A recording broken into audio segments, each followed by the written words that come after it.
Meus irmãos, eu vos saúdo com a paz de nosso Senhor e Salvador Jesus Cristo, chegando até você nessa oportunidade para mais uma escola bíblica dominical em seu lar. Queremos agradecer a Deus porque Ele tem nos dado este privilégio de podermos estudar a sua palavra e cada um de nós, em nossos lares, temos essa oportunidade e quero orar junto com você para pedir a bênção do Senhor para esta manhã, em nome de Jesus. Vamos orar. Nosso Deus, nosso amado Pai que está nos céus, nós te louvamos, te damos graças, Senhor, por mais um dia abençoado, Senhor. Muito obrigado pelos teus filhos, teus amados, as famílias que nesse momento, Senhor, se reúnem para estudar a tua preciosa palavra, Senhor. Pedimos a tua direção, que teu Espírito, Senhor, Espírito Santo, dirija as nossas vidas, Senhor, nos louvores, na leitura da tua palavra e na ministração, Senhor, da aula nesta manhã. Pedimos a tua bênção, Senhor, sobre a tua igreja, em nome de Jesus. Amém. Glória a Deus. Pegue a sua harpa cristã aí, vamos cantar, louvando ao Senhor com o hino de número 77. Hino de número 77. Glória a Deus. Guarda o contato.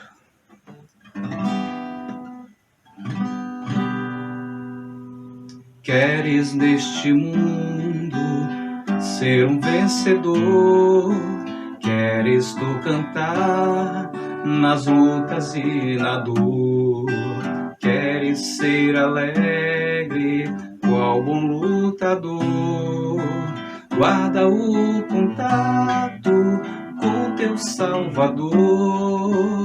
Guarda o contato com teu Salvador. E a nuvem do mal não te cobrirá. Pela senda alegre tu caminharás, indo em contato com teu Salvador.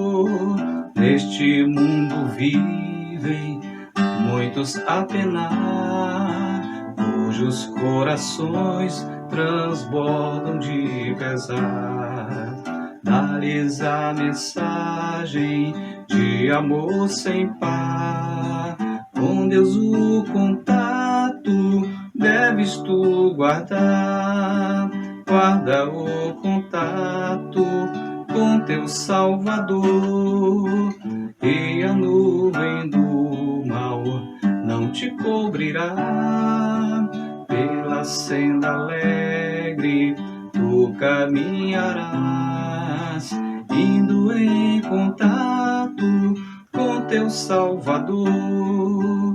Queres tu com Deus a comunhão obter, sua glória em ti sempre permanecer. Que o mundo possa Cristo em te ver. Guarda o contato com o supremo ser. Guarda o contato com teu Salvador. E a nuvem do mal não te cobrirá. Pela senda alegre tu caminharás, indo em contato com teu Salvador. Deixa que o Espírito implante em teu ser o amor de Cristo, divinal prazer. Queres neste mundo todo mal vencer? Guarda o contato e terás poder. Guarda o contato com teu Salvador. E a nuvem do mal não te cobrirá. Pela senda alegre tu caminharás, indo em contato com teu Salvador.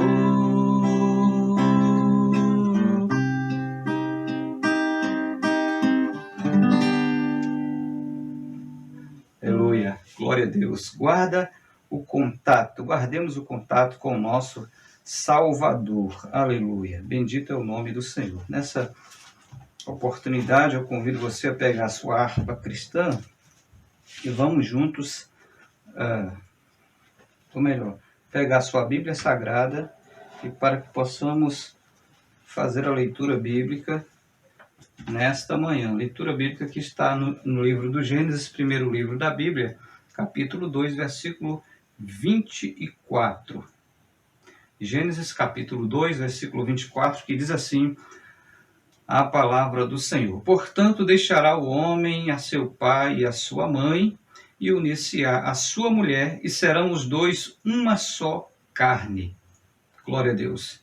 Esse versículo para a nossa leitura devocional nesta manhã, em nome de Jesus. Senhor nosso Deus, aleluia. Te louvamos pela tua palavra, Senhor, que é alimento para as nossas vidas. Que possamos, Senhor, estar ciente das tuas verdades sagradas, Senhor, na nossa vida, no nosso andar, no nosso viver, em todo o nosso caminhar, Pai. Teu nome seja glorificado na vida do teu povo, Pai. Em nome de Jesus. Amém. Glória a Deus. Bendito é o nome do Senhor. Meus irmãos, se você tem uma revista, você vai abrir na lição de número 12. Se você não tem, fica com a sua Bíblia em mãos, que daqui a pouco estaremos fazendo a nossa leitura bíblica em classe. Mas queremos ler o título da lição de hoje, que é a lição de número 12, 21 de junho de 2020. E o título da lição é A Conduta do Crente em Relação à Família. O texto áureo diz assim: Por isso, deixará o homem seu pai e sua mãe, e se unirá à sua mulher, e serão dois numa só carne. Efésios capítulo 5, versículo 31.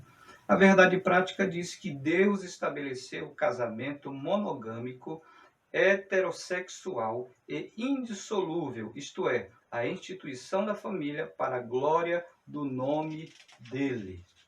Glória a Deus. E a nossa leitura bíblica em classe, como já dissemos, você está com a Bíblia aí em mãos, se não tem a revista, acompanhe conosco aí. Se você tem a revista, já leu durante a semana, está em Efésios capítulo 5. Abra aí a sua Bíblia, Efésios capítulo 5, vamos ler do versículo 21 ao 33, e depois do capítulo 6, versículos de 1 ao 4. Como de costume, eu leio um versículo, e toda a igreja lê junto comigo. Lê em casa, acompanhe a leitura. Efésios capítulo 5, a partir do versículo 21, diz assim: Sujeitando-vos uns aos outros no temor de Deus.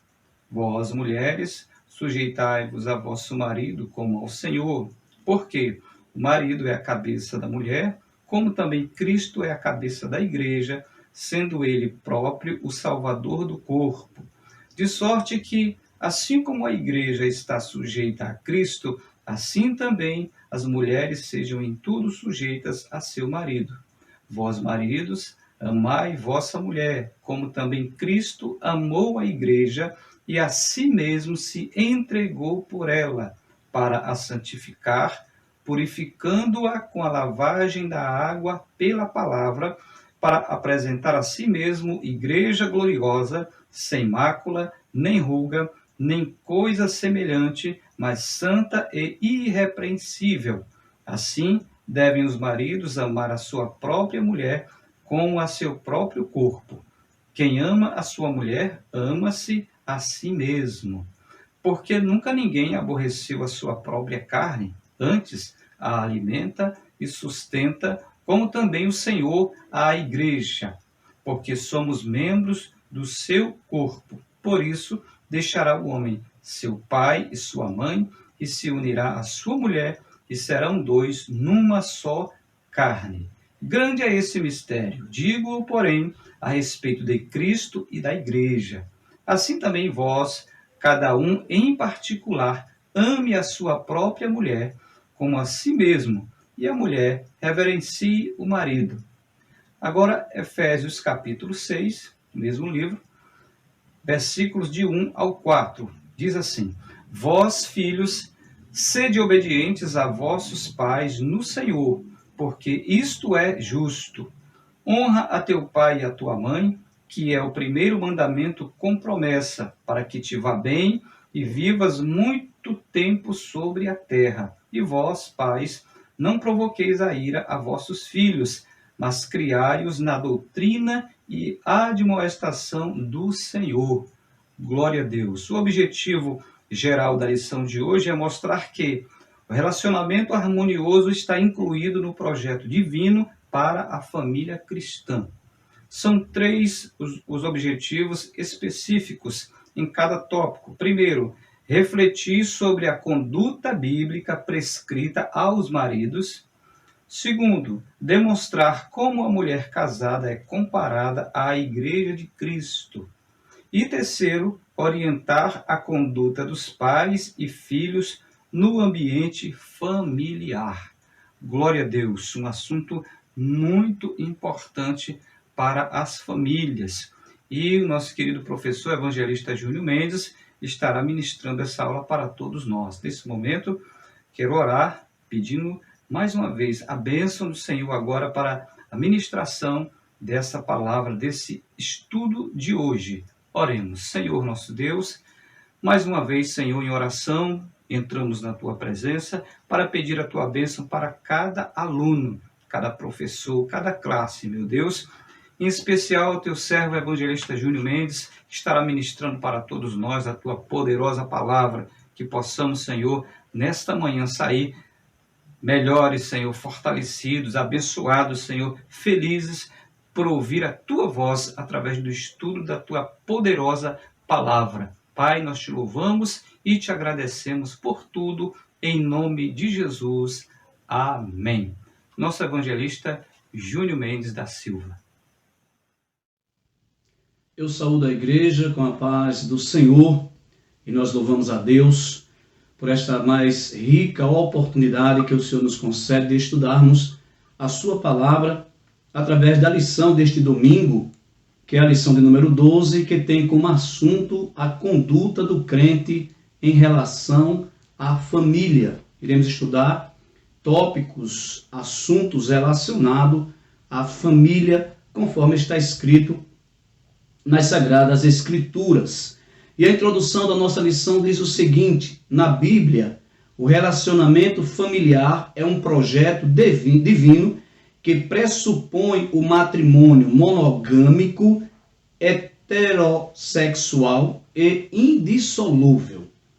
A família que tem sido objeto de ataque de todas as formas para a sua destruição, para a sua desconstrução, conforme o modelo bíblico, a família que é a célula master ou a principal instituição de uma sociedade, porque tudo começa na família. Qualquer outra instituição social, ela tem a sua base na família. E uma família bem ajustada, uma família conforme o modelo da palavra de Deus, vai resultar também em instituições sociais bem ajustadas e instituições sociais de sucesso e de progresso. Por quê? Porque se a família vai bem, todo o resto vai bem. Se a família vai mal, todo o resto vai mal. Eu costumo dizer que a igreja, principalmente a igreja, ela começa na família. Sim, começa na família. E na palavra de Deus nós temos instruções para a família, para todos os membros de uma família. Para o pai, para a mãe, ou para o marido, para a esposa e também para os filhos. E independente do que seja ensinado, anunciado, a gente tem visto isto, né? A distorção do conceito de família na cultura, na educação, em várias manifestações sociais, em várias manifestações culturais. Existe esse intento, existe esse objetivo de desconstruir aquilo que Deus colocou como família, uma família composta de um homem, de uma mulher e de seus filhos, né? Como colocou aqui o escritor, uma família monogâmica, um homem e uma mulher, ok? Heterogênea, composta por um macho e por uma fêmea, ok? E indissolúvel. Um projeto que Deus fez para que se perpetuasse, para que durasse por toda a vida, enquanto os membros dessa família existirem.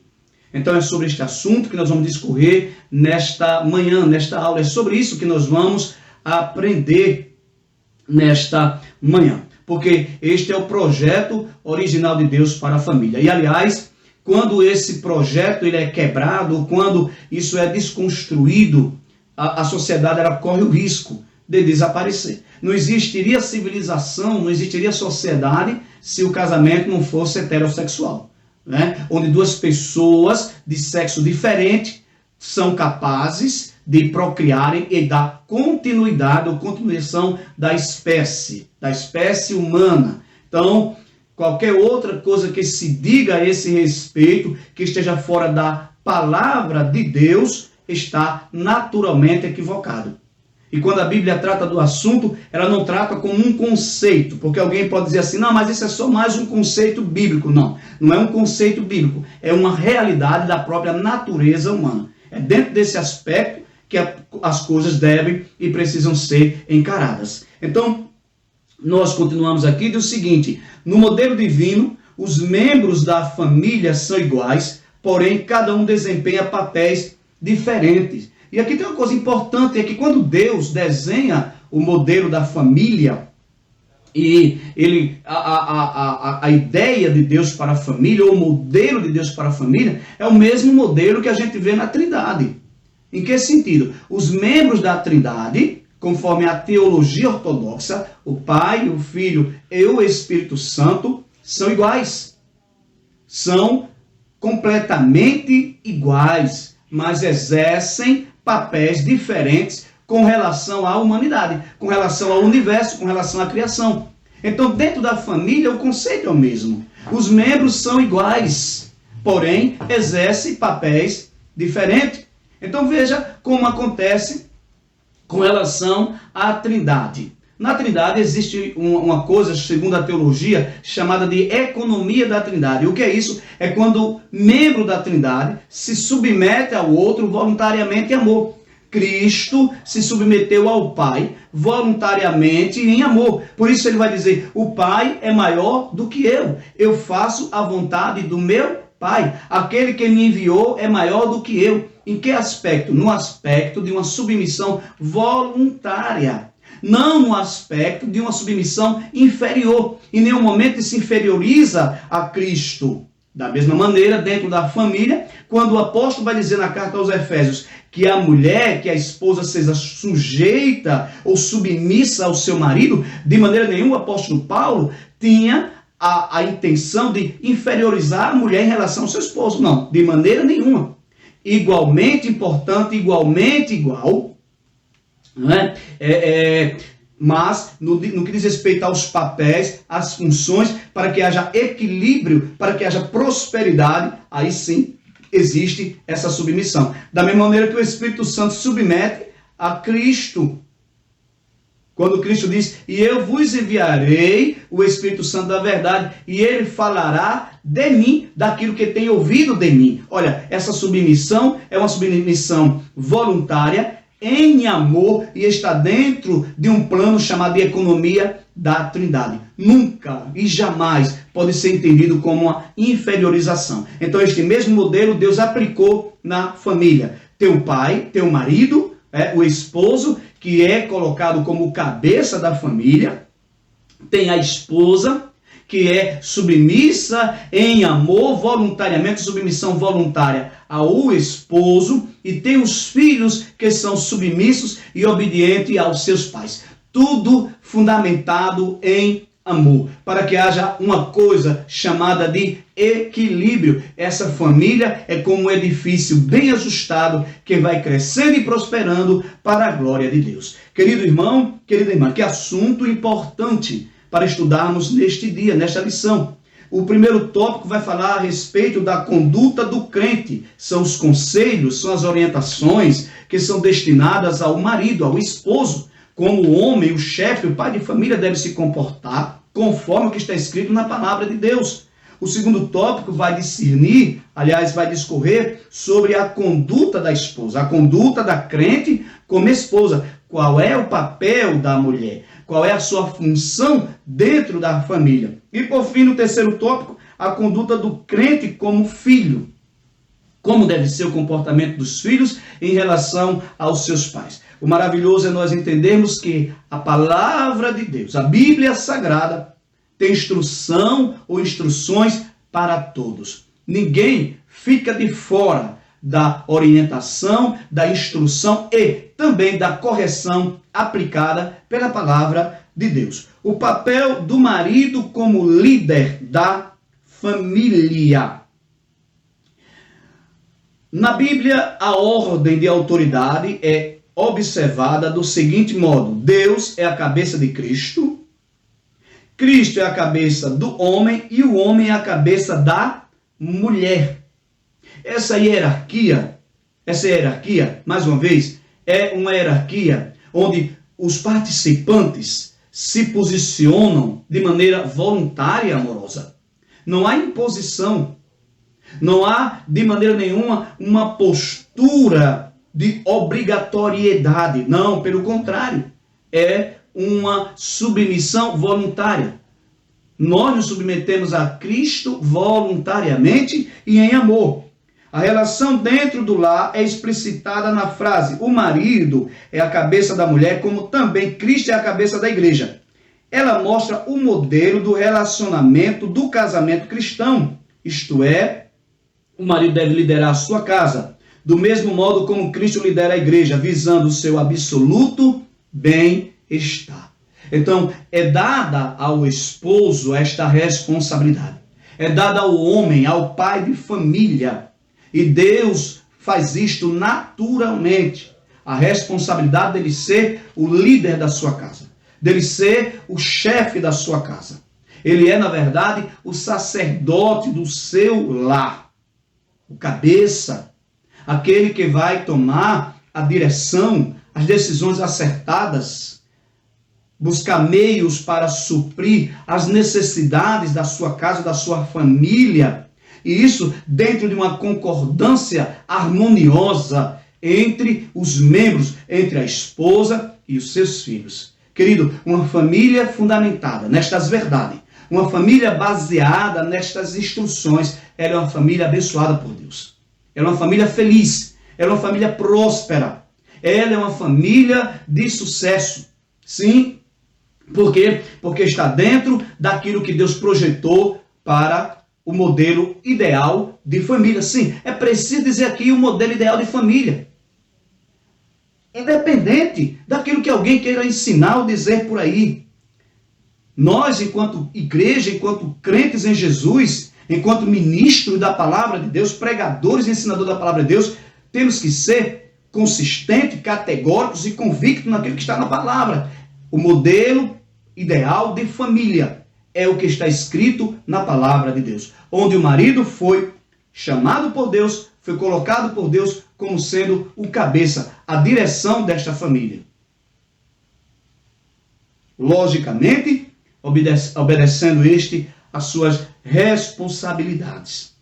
O tópico 2 diz que o amor como elemento primordial. Então, a liderança e automaticamente a submissão dos outros membros da família está fundamentada em amor. O apóstolo Paulo, ao escrever a epístola, ele teve o cuidado de dizer em amor, sujeição em amor, e o modelo e o padrão, Cristo e a sua igreja.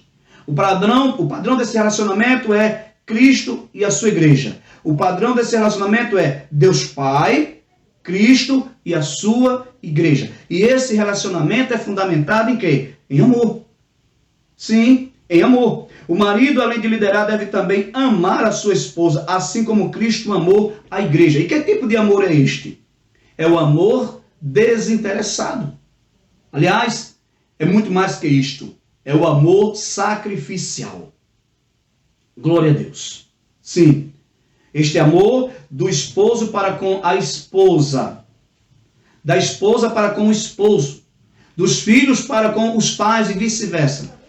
Este amor é o amor conforme o padrão de Deus. O amor desinteressado, que não busca seus próprios interesses, mas busca o interesse do outro.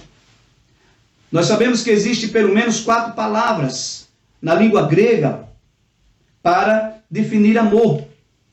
E o apóstolo Paulo, quando coloca que o marido ame a sua esposa, ele poderia ter usado ali a expressão grega eros, né, que está relacionado ao tipo de amor que desperta a paixão, que desperta o desejo sexual, o interesse afetivo pela esposa. E este tipo de amor precisa existir e continuar existindo no casamento. Mas Paulo não usa essa palavra. Paulo poderia ter também usado uma outra palavra, a palavra filéus, ou storge, que está relacionado à amizade, que está relacionado a relações e o amor relacionado à família. Esse amor, storge, é aquele amor que é desenvolvido por conta da existência de uma família. Nós amamos dentro desse aspecto por convivermos, por estarmos unidos, juntos. E Paulo poderia ter usado muito bem esta palavra para colocar como o exemplo do amor. Mas Paulo usa um outro termo, um termo grego, agapao, de ágape, que é a expressão máxima do amor, que é o amor sacrificial, que é o mesmo amor com o qual Deus amou o mundo e deu seu Filho unigênito para que todo aquele que nele crê não pereça, mas tenha vida eterna. Este é o mais sublime amor. É o amor onde os interesses pessoais particulares é deixado de lado para que seja atendido, para que seja correspondido às necessidades do outro. Olha que coisa linda. Então, quando Paulo coloca isso daqui, ele vai dizer o modelo e o padrão de amor que o marido deve amar a esposa para que esta família seja ajustada, para que essa família seja próspera, esteja atendendo à vontade de Deus, é o amor ágape, ou agapau. Assim, a igreja, veja só, e dentro desse amor, esse amor é voluntário. Aí diz assim, olha, assim a igreja foi atraída para Cristo por meio do amor e não por ameaças ou imposições autoritárias. E aqui o escritor está colocando exatamente como se dá esta atração, como se dá o serviço que nós prestamos a Cristo. Nós somos servos de Cristo, seus discípulos, sua igreja, voluntariamente. Ninguém que esteja servindo a Deus e se sinta obrigado para isso, está fazendo de um modo bíblico. Se qualquer coisa que, enquanto cristão, você faz para Deus e se sente na obrigação de fazer, isto não tem sacrifício. Isto não é segundo conforme o modelo que está escrito. Então é dentro desse contexto que Paulo compara o amor da esposa para com o marido e vice-versa, conforme o amor da igreja para com Cristo. Desse modo, os maridos devem também manter a união e a harmonia conjugal por meio do exercício do amor. E aqui tem algo importante a ser dito, porque este amor está para além de sentimento. Este amor é mandamento.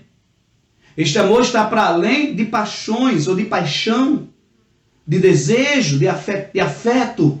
Este amor é mandamento. É a mesma palavra usada quando Cristo diz: para vocês serem meus discípulos, um novo mandamento eu vos dou, que vos ameis uns aos outros. Amar, apesar das diferenças. Amar, apesar, muitas das vezes, dos defeitos. Amar e perdoar, apesar das fraquezas. Glória a Deus. Então, é dentro desse aspecto que o modelo de família é construído. O terceiro tópico do primeiro, o terceiro subtópico, na verdade, né? Do primeiro tópico diz assim: o cuidado do marido à esposa ou com a esposa. A Escritura enfatiza que a esposa é a parte do marido ao declarar: quem ama a sua mulher, ama-se a si mesmo. E o apóstolo Paulo, ele coloca aqui uma condição e diz que uma pessoa ajustada, alguém que esteja pensando de maneira correta, que esteja com as suas faculdades mentais saudáveis, não vai causar dano ao seu próprio corpo. Ninguém vai pegar uma ferramenta e ferir-se a si mesmo se estiver de maneira equilibrada. Se fizer isto, possivelmente está tendo um desequilíbrio psíquico. Ninguém ofende a si mesmo. Ninguém vai comer um alimento que esteja estragado, sabendo que aquilo vai fazer mal a si mesmo. Então é dentro desse aspecto também que o apóstolo vai dizer, olha, o modelo de amor com que o marido deve amar a esposa É o mesmo amor com que ele ama a si mesmo. Então, se ele não faz mal a si mesmo, ele também não deve fazer mal à sua esposa. Compreende? E veja como é elevado este padrão. E aí envolve sacrifício. Envolve, na verdade, abrir mão dos interesses para atender os interesses da outra pessoa. Glória a Deus. Isso implica proteger a esposa e prover-lhe uma vida digna. Essas ações de cuidado não se limitam apenas às provisões materiais, mas igualmente ao afeto, à consideração e à honra, dentre outras. Alguns maridos equivocadamente acham que pelo fato de estar suprindo necessidades materiais, suprindo a casa, ele está fazendo completamente o seu dever de casa, o seu dever de esposo. Na verdade, não é. Não é somente essa provisão material, mas é também a provisão efetiva, de afeto, de amor, de carinho, de cuidado, de atenção, de respeito, de honra. Veja as responsabilidades de nós, homens, a quem Deus confiou a liderança do lar, a chefia da casa, se nós podemos colocar assim. Veja só, e diz aqui, tal demonstração de amor deve ser sincera, tanto em público quanto em particular, de modo permanente, enquanto ambos viverem. Isso aqui não é, e aí uma instrução do próprio Paulo na carta aos Romanos, né? Que o amor não seja fingido, o vosso amor não seja fingido.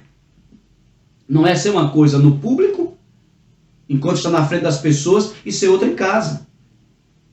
Não é ser gentil com a esposa, enquanto está diante da igreja, diante dos líderes da igreja, e em casa, usando aqui uma linguagem regional, né, coloquial, ser um brutamonte, grosseiro, ignorante. Então, quando a Bíblia coloca essa responsabilidade para os homens, está colocando que isso deve ser uma realidade tanto fora como dentro de casa. O afeto, o carinho, o amor, a atenção que se demonstra fora é o mesmo que deve se demonstrar dentro de casa. Compreende isso? Então aqui está a responsabilidade dos homens, do provedor, do sacerdote do lar, do pai de família, do cabeça da casa. Mas o texto também continua e dá também as instruções para a esposa. Então a mesma Bíblia que dá as responsabilidades para com o homem, ela também vai falar das responsabilidades da esposa. O homem deve procurar o bem-estar da sua esposa amada. Sim, o homem deve procurar o bem-estar da sua esposa, e é este amor que é o padrão dado por Deus.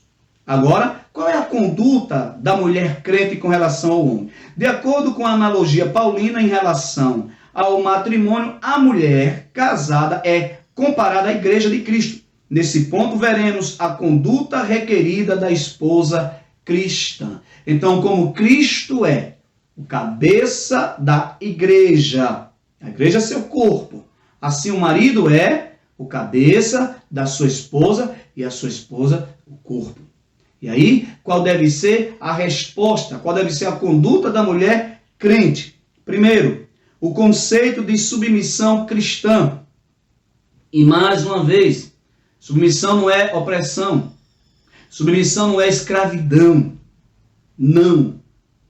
Não é a obrigação forçosa de maneira opressora. Não. É submissão voluntária, em amor. As Escrituras ensinam a sujeição de uns aos outros no temor de Deus. E o próprio Paulo vai dizer que a esposa seja sujeita ao marido, como a igreja é sujeita a Cristo. Vai dizer que os filhos sejam sujeitos, o submisso, o obediente aos pais.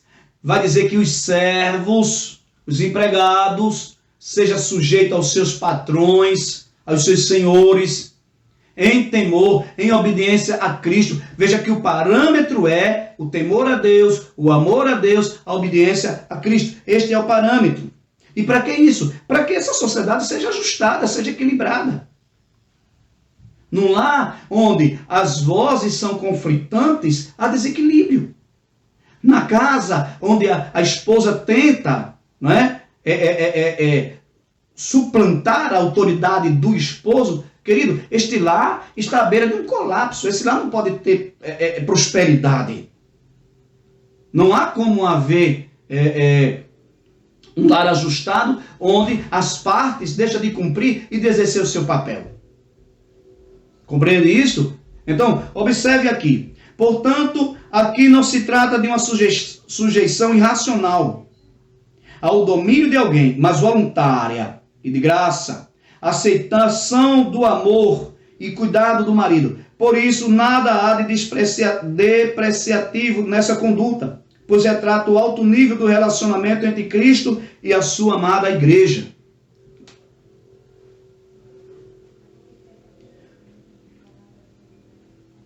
Nunca o movimento feminino, né, o feminista, esteve em tão voga ou tão evidente como nesses últimos dias, nessas últimas décadas da história da humanidade.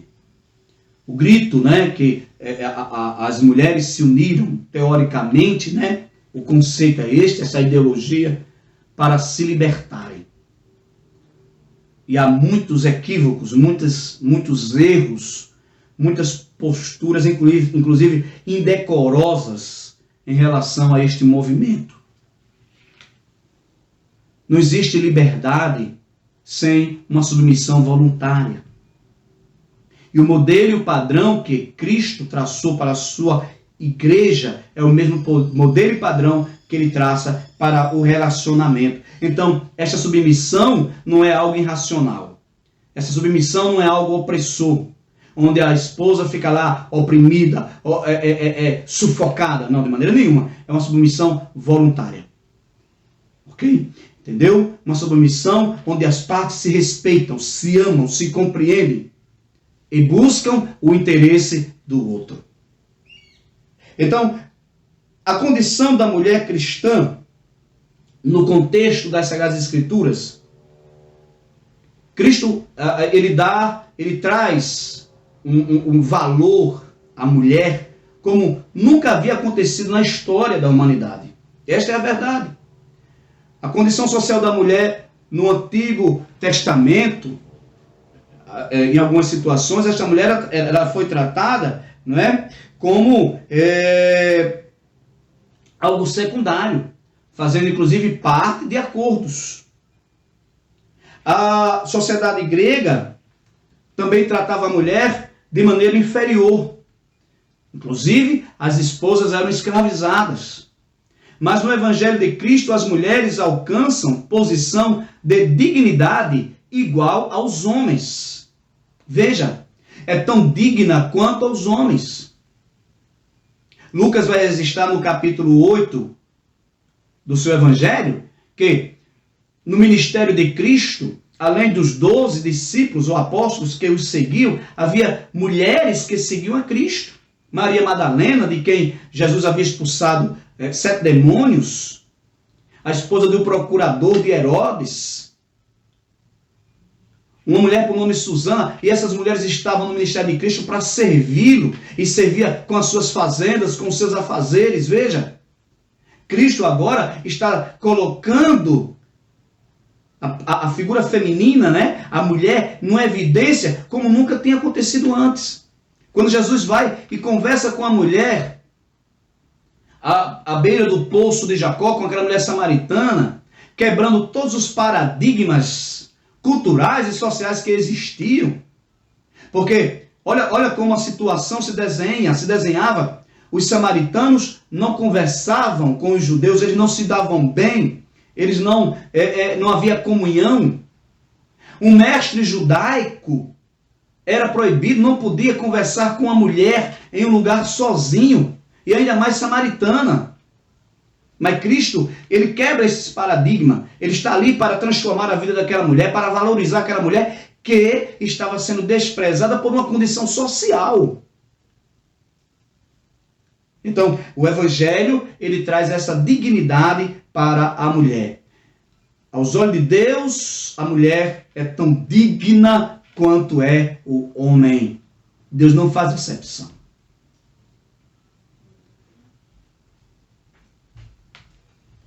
E dentro deste relacionamento, quando o homem cumpre o seu papel e a esposa corresponde, existe algo que é necessário para que uma família continue bem ajustada, equilibrada, saudável e abençoada por Deus. Reciprocidade entre as partes.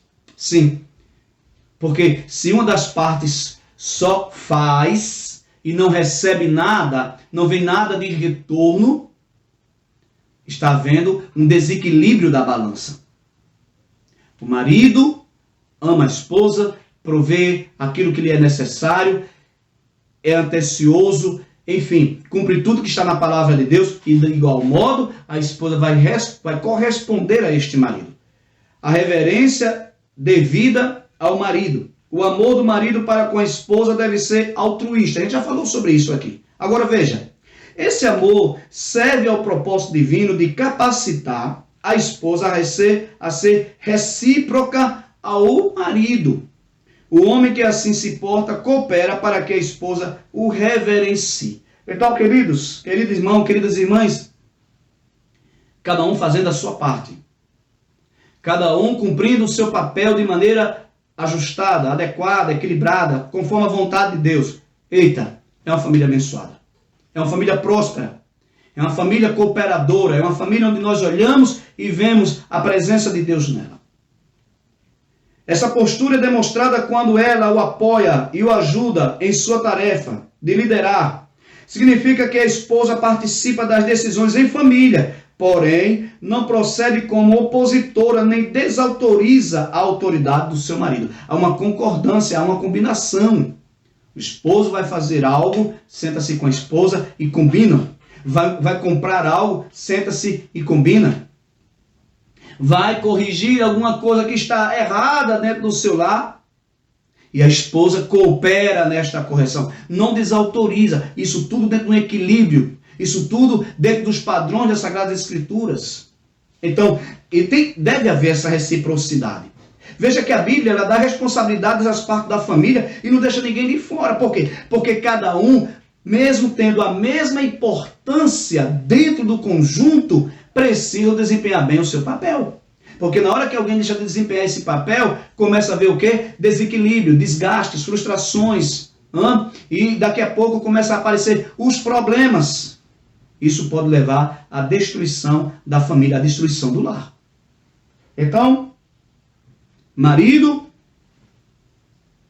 e esposa, o homem e a mulher, cumprindo este papel dentro da família, é a família conforme a vontade de Deus.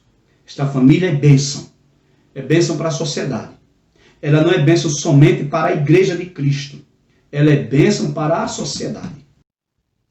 E agora, qual deve ser o papel dos pais em relação aos filhos e o papel dos filhos em relação aos pais? Agora, a conduta do crente como filho. A responsabilidade dos pais. Os pais devem criar seus filhos na doutrina e admoestação do Senhor. A palavra doutrina ou disciplina, do grego paideia, significa orientação ou treinamento para o desenvolvimento do caráter e pronta obediência das normas. É o ensino dentro do lar. É a orientação dentro da família. Isso é responsabilidade de quem? Dos pais. Inclusive, a orientação da fé, da palavra de Deus, da disciplina bíblica, das doutrinas bíblicas, dos ensinamentos da palavra de Deus. É responsabilidade dos pais. O pai é sacerdote e a mulher deve cooperar com o marido nesse aspecto de ensinar, de instruir, de preparar seus filhos para a vida de forma equilibrada, adequada, seguindo os padrões estabelecidos na palavra de Deus. Quando nós, enquanto pais, enquanto pais, deixa de cumprir esse papel, há prejuízos. E isso deve começar cedo.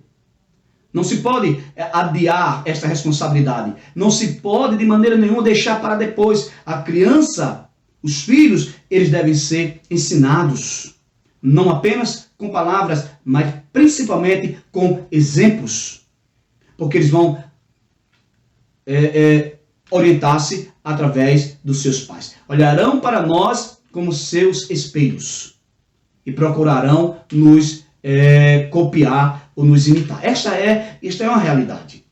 Então veja, os pais, marido, a esposa, têm o dever de ensinar, de doutrinar seus filhos.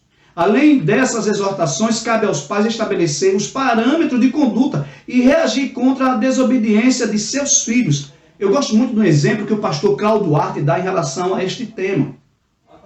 Ele diz que quando nós estamos dirigindo, né, numa BR, lá tem as placas e tem os radares.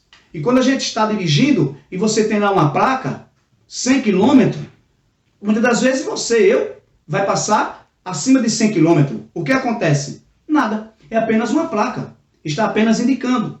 Mas quando na frente você encontra um radar e está lá 50 km, o que é que acontece? Qualquer um de nós vai reduzir. Vai passar 30, 40, para evitarmos de sermos o quê? Punidos, multados. E ele faz essa analogia e diz que existem pais que são plaquinhas, quando deveria ser radares. O pai que é placa, né? Ele deixa passar tudo. Ele vê o erro, ele vê a desobediência, ele vê a quebra dos parâmetros, das regras e simplesmente não corrige. E corrigir aqui não se trata de espancar. Corrigir aqui não se trata de maltratar, mas corrigir com amor, corrigir com aquilo que é necessário. E a própria Bíblia tem instrução para isso. Provérbios 22:6, o texto diz assim, olha, instrui ou ensina o menino no caminho em que deve andar, e até quando envelhecer não se desviará dele. Agora observe o que é que o texto diz. Instrui no caminho. Ensine enquanto você está caminhando. Ensine com o seu exemplo. Ensine com a sua conduta e com o seu padrão. É andando e instruindo. Essa instrução, a Bíblia tem instrução desde o Antigo Testamento, né, lá da Torá, para que os judeus ensinassem seus filhos, mostrassem aos seus filhos o caminho, a direção. Um dos capítulos mais trágicos da história de Israel está registrado na história de Juízes, no capítulo 2 de Juízes, no versículo 10, está escrito lá que quando Josué morreu, foi sepultado, e todos os anciões de Israel foram sepultados, e aqueles que presenciaram o milagre, as operações de Deus, também morreram e foram sepultados. Surgiu uma geração que não conhecia Deus, ou seja, aqueles pais deixaram de instruir seus filhos, negligenciaram o ensino. E quando a gente vai estudar o livro de Juízes, é uma história de tragédia, é uma história de desobediência a Deus, é uma história de erros e pecados e fracassos constantemente. Então, quando nós deixamos de fazer esta correção, corremos o risco também de sofrermos isso na nossa família. Então, é a responsabilidade dos pais. E qual é a conduta requerida dos filhos? O dever dos filhos é apresentado de forma objetiva pelo apóstolo. Vós, filhos, sedes o quê? Obediente aos vossos pais. Essa obediência é em amor. Obedecer naquilo que está conforme o estabelecido pela palavra de Deus, pela orientação das normas equilibradas. Veja que o papel do filho é obedecer. Assim os filhos devem obedecer e honrar seus pais. Logo, obedecer significa cumprir o que é ordenado. E honrar envolve amor, respeito e até mesmo o sustento em caso de necessidade. Portanto, a obediência é devida enquanto os filhos viverem sob a tutela dos pais, e a honra é um dever para a vida toda. Não importa qual seja a idade que o pai vai atingir, a mãe vai atingir, os pais vão atingir. É dever do filho honrá-lo sempre. Sim, honrá-los sempre. E quando sempre obedecer. Isto é maravilhoso. E, aliás, o apóstolo vai dizer que isto tem um resultado. Ele vai dizer que este mandamento é o primeiro mandamento com promessa. Aos filhos que obedecem e honram a seus pais, uma promessa dupla lhes é assegurada, para que te vá bem e vivas muito tempo sobre a terra. Essas bênçãos incluem prosperidade exterior e vida longa. Embora as dádivas espirituais estejam implícitas, a ênfase recai sobre os benefícios materiais. A dupla bênção da obediência aos pais. Coisa maravilhosa é quando os filhos entendem isso e obedecem a seus pais, e respeitam e os honram. Então, queridos, está aqui as instruções, a orientação da palavra de Deus para a família. Glória a Deus. A família. E qual deve ser a conduta de cada membro desta família. A conclusão da nossa lição diz assim: no modelo divino, todos os membros da família cumprem deveres específicos. O marido tem o dever de liderar e amar a sua esposa. A esposa, o dever de submeter-se e respeitar a liderança de seu marido. Aos pais, o dever de educar seus filhos segundo as Escrituras. Aos filhos, o dever de obedecer e honrar seus pais. Assim, o amor, o respeito mútuo e a prosperidade fazem parte da família que se porta conforme Deus planejou. Sua família é assim? Meu irmão, minha irmã, você que me escuta agora, a sua família é assim? Pai, a sua família é assim? Aleluia. Se for, glórias a Deus. Sim, agradeça a Deus, bendiga a Deus. Mas se por acaso a sua família está desajustada, se você deu uma olhada e viu que algo está fora do lugar, sua responsabilidade, meu irmão.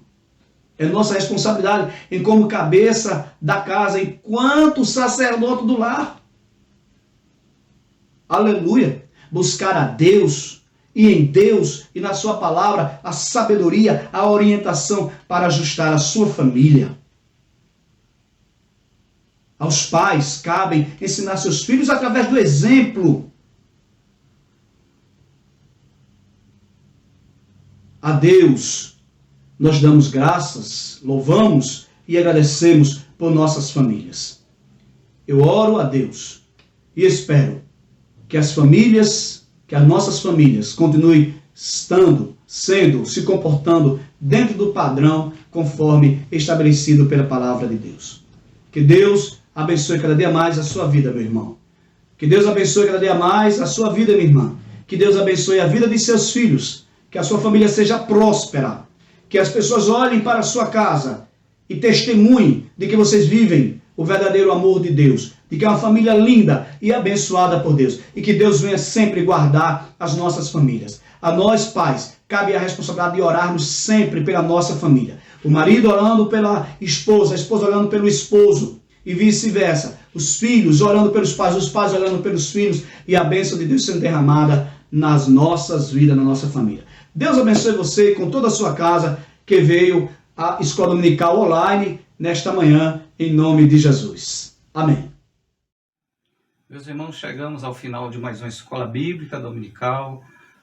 Felizes por ter participado com esse privilégio de mais uma aula tão importante e principalmente sobre esse assunto família. Glória a Deus. Bendito é o nome do Senhor.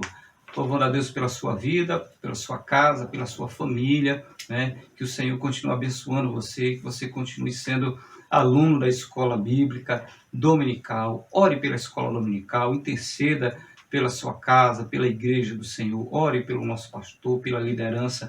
Enquanto nós estamos vivendo esse tempo que estamos tendo esse trabalho assim em casa, mas o Senhor tem abençoado, porque a Igreja do Senhor, ainda que as portas do templo estejam fechadas, a igreja não para, a igreja continua marchando firme em nome de Jesus. Então, nesse momento, louvando a Deus por mais essa escola, vamos agradecer em oração em nome de Jesus.